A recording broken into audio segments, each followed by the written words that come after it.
كتفهم اللونجلي ولا الفرنسي مزيان، ولكن ملي كتبغي تهضر كتبلوك. كنت بحالك كنحاول نتعلم شي لغه جديده، كندخل يوتيوب كنقلب على كيفاش تعلم اللونجلي وافضل الطرق لتعلم الانجليزيه، كنجتهد وكنقرا وكنتفرج في الفيديوهات، كنجرب افضل الطرق لتعلم الانجليزيه، ولكن التقدم كان شبه منعدم. كنبغي نهضر باللونجلي ولا فرنسي ما كنقدرش، وكنحس براسي رجعت للزيرو وما كنعرف حتى شي حاجه في اللونجلي، وكنظن بلي مازال خاصني فوكابيلاري باش نولي قادر نهضر باللونجلي. حتى اكتشفت بلي كندير هاد 3 اخطاء واللي 100% كديرهم حتى انت، اللي ما كيخليوش تهضر اللغه اللي كتعلم، ولا بقيتي كديرهم عمرك ما غتهضر باللغه مهما حاولت تعلم. الفخ الكماليه، كتسنى حتى تولي مزيان عاد تبدا تهضر، وكتسنى حتى تولي عندك فوكابيلاري بزاف وتفهم القواعد ديال اللغه عاد تهضر، وهذا اكبر غلط تقدر ديرو، وهذا بوحدو يخليك عمرك تهضر باللغه اللي بغيتي. نسولك انت دابا مغربي، واش كتعرف القواعد ديال العربيه، الصرف والتحويل الاعراب وداكشي؟ كيف ما انت ما كتعرف لهادشي حتى الاجانب.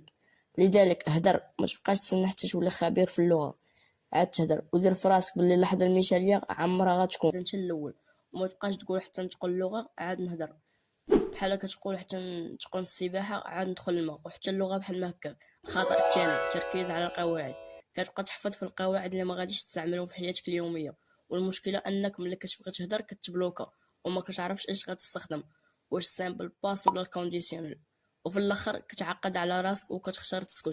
قواعد مهمه ومزيان تكون عارفهم، ولكن ماشي في البدايات ديالك مع اللغه. القواعد دايرين بحال اشارات المرور اللي في الطريق، مديورين باش يعاونوك ماشي باش يوقفوك ويبلوكيوك.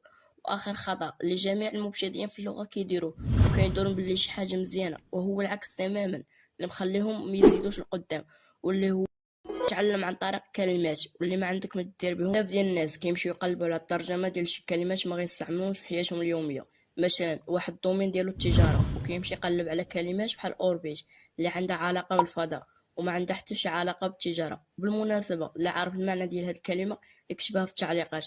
لذلك تعلم كلمات اللي كتهمك وكتستعملها يوميا في حياتك، وديرها على شكل جمل، لان اللغه عاده. الا بقيتي كتستعمل كل نهار الكلمات اللي كتعلم غيبقاو لاصقين في عقلك، عكس الكلمات اللي كتعلمهم وما كتستعملهمش نهائيا. اغلب الناس كيضيعوا سنوات في تعلم اللغه، ولكن مع هاد الاخطاء كيبقاو في الزيرو. جرب تحيد هاد الاخطاء لمده 7 ايام وغتفاجئ بشحال غيتبدل المستوى ديالك.